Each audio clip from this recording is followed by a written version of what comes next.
Watch this. The actions, words, and comments of a now former Boise police captain is causing concern about race relations within the department. What Boise's mayor has to say about the future of police in Idaho's capital. The building exists in this shape with this design because of the discovery of King Tut's tomb in 1922. The emergence of the Egyptian-style architecture helped form one of Boise's most iconic theaters. But did you know the Egyptian downtown almost went away? We're remembering its great history on a special anniversary. Turning the page to a new week, and we have a new developing story. Boise Mayor Lauren McLean says she's launching a full investigation into the Boise Police Department. She's doing this after learning about the action of former Boise Police Captain Matt Bringleson. The mayor says that he is involved with racist and dehumanizing propaganda while he was a sworn officer and a member of the Boise Police. And our Andrew Bartline has been doing some digging on this today. I know a lot of people might have read some of the stuff over the weekend, but Andrew, outside of social media scuttlebutt, what are the facts here? So we know that he's involved with a group called Renaissance, or American Renaissance, I should say. They're a self-described white advocacy group, and they say they don't seek advantages as white people, but for white people to have their interests protected like any other group. Well, you look at the Southern Poverty Law Center, they describe them as a white nationalist hate group. And Bringleson was listed as a guest speaker for one of their conferences this past weekend. But he did it under a fake name, Daniel Vineyard. The event labeled Bringleson as a, quote, race realist. And if you're curious what that means exactly, here's a clip of Bringleson sharing with Jared Taylor, who runs this organization and is the editor. Whatever the worst crime of the day is, it's usually either a black person or somebody, an non-white. I mean, of course, white people do DUIs, they do domestic violence, they steal, but when it's something where you pause and go, holy cow, I can't believe that happened in this town, it's almost without exception, it's somebody that's not from there and is a black person. It's almost without fail. So this 5%, these are the most disagreeable and repellent and potentially dangerous experiences for you. Almost without exception, yes. In that conversation, Bringleson and Taylor conclude that black people resist arrest and call the police racist 100% of the time. That's what they decided. That's what they said in their conversation. They call this, quote, a script. Bringleson served on Boise Police for more than 20 years. He rose to the position of captain, reporting directly to the deputy chief. That video we showed you is part of American Renaissance and has since been taken down off their website. However, that page suggests the conversation was recorded in May. That's before Bringleson retired in August. And if we look up Bringleson's fake name, Daniel Vineyard, he has written content on American Renaissance's website since before his retirement, too. Mayor McLean is launching an independent investigation to learn if Bringleson used any department resources for these actions and also to determine if there are others in the department that share his beliefs. This is truly a city for everyone. And yes, I am sure that there are people that feel less safe today, that have concerns, that are asking questions and are doubtful about interactions they've had.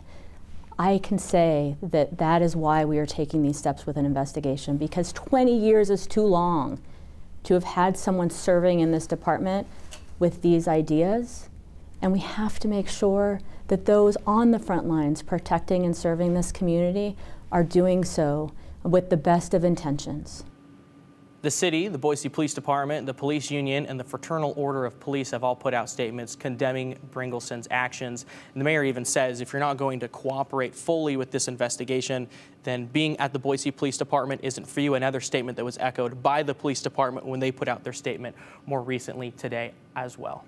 So let's talk a little bit more about this investigation, just in terms of what they could be looking at. I imagine that the idea is to see if Mr. Bringleson, we've heard what his personal beliefs are and we've read about them. He not only criticized people in general in the community, but he also talked about his coworkers, other police officers in the Boise Police Department. I would imagine the investigation now is likely looking into if his personal beliefs impacted his work. Is that how you understand it? Well, that's what we wanted to touch on today, too. And what does that look like exactly from perhaps a legal standpoint, maybe? Trying to get in contact with attorneys or a legal specialist, the ACLU, a group that we reached out to, because it is an interesting conversation. If he's testifying, per se, about a crime against a person of color, well, knowing what we know now about his personal beliefs, that becomes very interesting.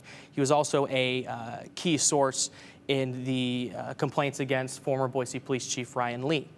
well, Ryan Lee, and in his words, is not a white person. So that becomes very interesting as well in terms of, did that motivate, some of his comments that he was making? So that is the deeper level of this discussion and something that we're pushing on, trying to figure out. All right, well, we know that the story goes on from here. Again, there'll be some more coming up on the News at 6 from Andrew. But if you missed any of this and you want some more of the context, we'll have a full write-up on our website at ktvb.com. All right, Andrew, thank you very much for that report. Well, in 1977, the city of Boise was in the midst of a major debate. What should downtown Boise look like? Some wanted to see the downtown area essentially leveled and redeveloped to include a major shopping mall just down the street from the state capitol. Others pushed back on the idea, calling the whole idea to knock down the town to rebuild crazy. But in 1977, Marvin Gaye was singing "Gotta Give It Up." Ahead here on the 208, we're going to talk about a piece of land, a very famous spot here in the city of Boise that some wanted to give it up. What could it be? The Egyptian Theater. We're talking about a very big anniversary today on the 208. That's after this. Walk like an Egyptian on down to one of the greatest gems across Idaho, right in downtown Boise, the Egyptian Theater. It survived a lot over the years, including several renovations. Ahead on the 208, we're taking a look at the rich history of an entertainment icon. Have a fun memory from the Egyptian, or maybe something else on your mind? You can send us a comment, question, thought anytime. Text us, 208-321-5614. Please include your name and hashtag the 208. You never know, your comment could be on at the end of the show in just a few minutes.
In the year 1977, the city of Boise was in the midst of a major debate. What should downtown Boise look like? Some wanted to see the downtown area essentially leveled and redeveloped to include a major shopping mall just down the street from the state capitol.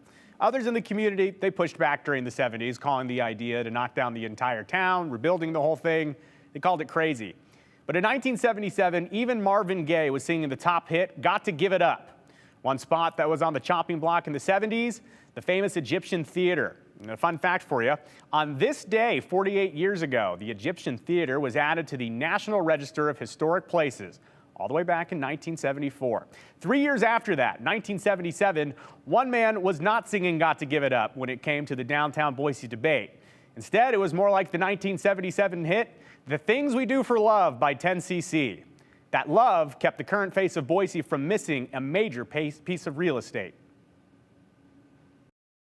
When you think about Boise, Idaho, what are the places that make Boise? The river, the blue, the state capitol. The tapestry is rich, but some places sticking out more than others. I've loved this building my entire life, and now I get to talk about it when I talk about historic places in Boise.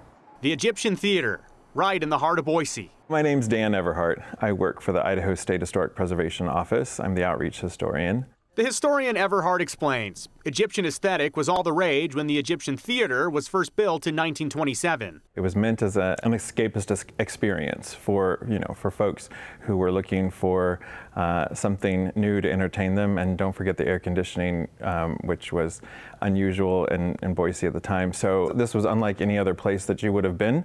And certainly I, as a child, as an adult, experience that magic every time I'm here. But why the Egyptian decor in Boise, Idaho? The building exists in this shape with this design because of the discovery of King Tut's tomb in 1922 and the resulting craze for Egyptian style and design that followed. As the 1930s passed, Egyptian architecture became passé.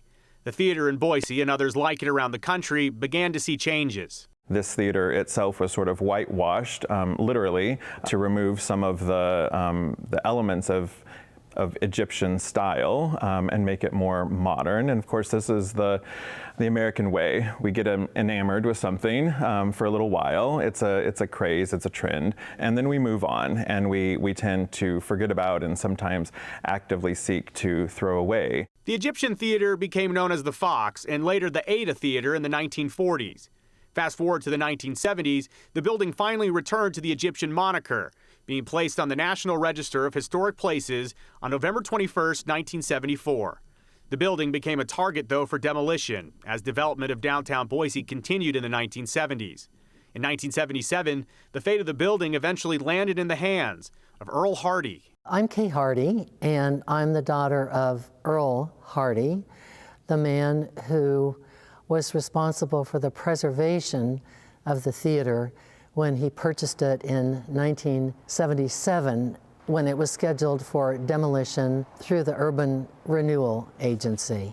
Kay remembers the drastic difference between the building now and its form in 1977, and also the personal risk her father took with a personal bank loan. When Dad purchased it, the lobby was whitewashed. The exterior of the building had been painted white, so there was no color, there was no decoration. We didn't have a tenant for the building, and Dad came back to the office and said, I must be crazy, but I just couldn't stand the destruction of downtown. Hardy saved the Egyptian theater from becoming a historical note, instead working through the end of the 1970s with Hummel Architects to repair and restore the building.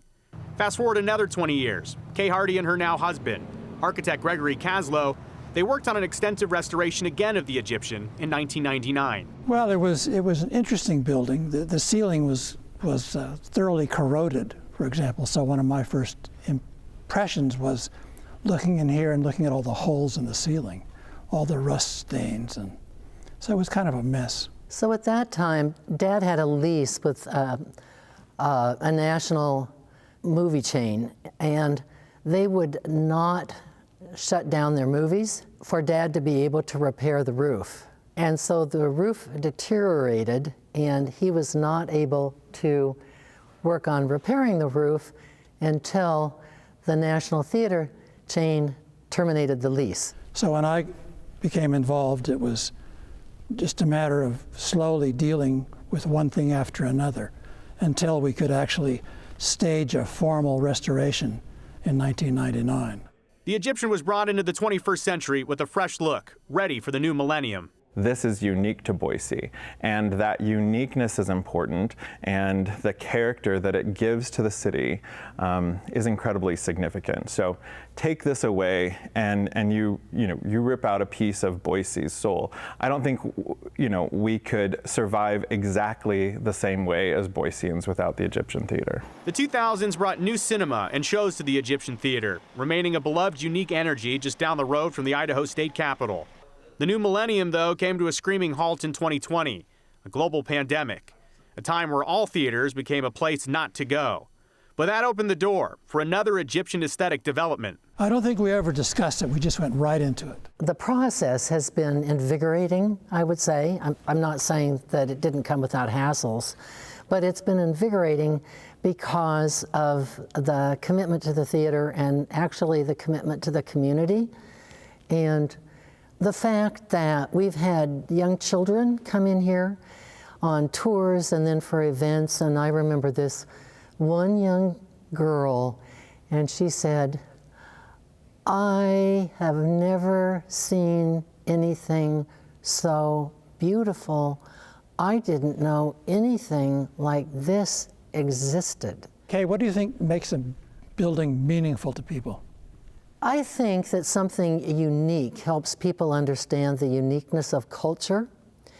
And so history is embedded in a building, as it was when this was constructed in 1927, and as it is today with its current renovation. But I think when everything in life, or so much of life, becomes the same without differentiation or without uniqueness, I think that it's more difficult for people to see. I think that beauty and something unique are important elements of a person's ability to learn about history and learn about culture. The Hardy family still owns the Egyptian Theater as part of the Hardy Foundation, and the venue is run by the Egyptian Theater Company. And if you are looking for a break from the Thanksgiving foods, now through Saturday, except for Thursday on Thanksgiving, the theater, the Egyptian, is showing classic movies for you and the family. And those classics include, but are not limited to, The Sound of Music, Wizard of Oz, and the original Willy Wonka and the Chocolate Factory. And there are 3 showings per day, and showtimes they do vary throughout the week, but tickets are only $5 a piece. Showtimes and tickets can be purchased on the Egyptian Theater's website, so a great excuse to get the family down there and see it if you never have. And in December, the theater will pick up classic movie showings to feature some Christmas classics, including A Christmas Story, Elf, and of course, National Lampoon's Christmas Vacation. You can find the Egyptian Theater downtown across from City Hall. We'll be right back after this.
Meteorologist Bree Eggers alongside us now. And Bree, it's cold. It's not officially winter yet, but is this a sign of things to come? Oh, or are we getting some of that cold air out of the way before we even make it into winter? Ooh, I think something that in the could way. be the case too. Yeah, potentially kind of that front-loaded winter where we get a lot of cold. And we started November off with a little bit of snow to give us that hopeful feeling that we were going to get a great snowpack. And then things slowed down and they dried up, and it's been dry and below average for the last several days. Nothing too extreme in the Thanksgiving forecast for us this year. Now, I wanted to point out a couple of those extreme Thanksgiving weather days that we've seen. The warmest in 2017 when it was 66 degrees, and also in 1985 when there was nearly 5 inches of snow on Thanksgiving Day. This is significant because this was one of those snowmageddon winters for the Boise area. The winter of 85, 86, nearly 40 inches of snow. We're not looking for snow this year, so maybe that's a sign of what's to come. I don't have a snowmageddon in the winter forecast for this year. The next couple of days, really the only timeline that I'm watching for potential trouble, but that would be just potential, will be late Tuesday evening into the overnight hours, wrapping up by early Wednesday morning when we're expecting a little bit of light snow to move through the region. This will hopefully weaken or even knock out for a time our temperature inversion conditions, so kind of cleaning our air up just a touch as well. Clouds on the increase through the day tomorrow. Temperature is still below average. I do think that this forecast model, as you're looking at it, is a little overdone, and it's just a little bit early, probably pushing in with those snow showers a little later in the evening. Ultimately, though, it's dry daylight hours, and then we're looking for nighttime snow showers to move through, but really light snow showers at best. We're only looking for an inch or two in some isolated locations through our mountain regions, maybe a quick little isolated sugar coating in some of our valley locations. So here is that snow potential. Again, light accumulations shouldn't slow things down too much, even if you are heading up in elevation, maybe to the cabin or to that retirement home. Tuesday through the daylight hours, again, staying dry, but clouds on the increase and temperatures still about 10 degrees below seasonal averages. It's breezy and chilly, but lots of sunshine through the Magic Valley tomorrow, near 40 degrees. Up into the central mountains, looking for another cold start to the day, but wrapping up the day in the mid to upper 30s. Low 30s, snow showers filling in as you move into the evening hours for the west central mountains. Lower Treasure Valley dry through the daylight hours, mid to upper 30s in store for highs tomorrow. And here's a look at the 7-day forecast. Pretty quiet and dry through the Thanksgiving holiday. It's that trip home that might get just a little more tricky. Second half of the weekend, Sunday into Monday, our next system expected to move in. Looks like it starts as rain, but may lead to some valley snow come Monday. We'll cross that bridge when we get there, Joe. Oh boy, well, I'll get the snow shovels ready just in case. Thanks, Bree. Well, and I just want to say this is a light story we're getting into here, so be very aware as I talk about this. A funeral, even a joking one, is not typically something that we would talk about here on the 208. But there is a funeral that we heard of that we just couldn't ignore, and it was for a stoplight. That's right, a stoplight. But for a town that claims to be the center of the universe, the funeral service for a stoplight, right on the money. Believe it or not, in the early days of the United States interstate system, traffic lights were common as smaller stretches found their way through towns. Interstate 90, for example, spans from Seattle to Boston, and the last traffic light on the stretch was in Wallace, Idaho. According to the Idaho Transportation Department, it was removed following completion of the Wallace Viaduct, which moved the interstate around the old mining town. Well, the town retired the fixture with a funeral and its own casket and was laid to rest in the Wallace Mining District Museum. That ceremony continues to garner attention 31 years later. Apparently, these types of ceremonies happen across the country as interstates began to grow and move through populated areas, basically the plot to Cars. And the city of Caldwell is no different. In November of 1983, during its centennial celebrations, Caldwell Mayor Al McCluskey coordinated an elaborate unhanging event. According to the city of Caldwell's website, the traffic light dubbed Red Eye Pete was removed as community leaders dressed in costume to act out a reverse hanging. Red Eye Pete was the only stop on Interstate 84 between Portland and Salt Lake City and was removed as a part of a multi-million-dollar construction project in the Caldwell area. We'll be right back. The 208 rolls on after this. We'll get to your questions.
All right, let's take a look at the Comment-Tron 7000. Here we go. Whew, sometimes you just got to get that. First of all, by the way, we changed the font for everybody at home, so hopefully you can see it now. It's a real thick font. All right, Bob says, hashtag the 208. Thank you for the history on the Egyptian theater. I can remember going there when I was a kid. I thought it was fantastic the way it was set up.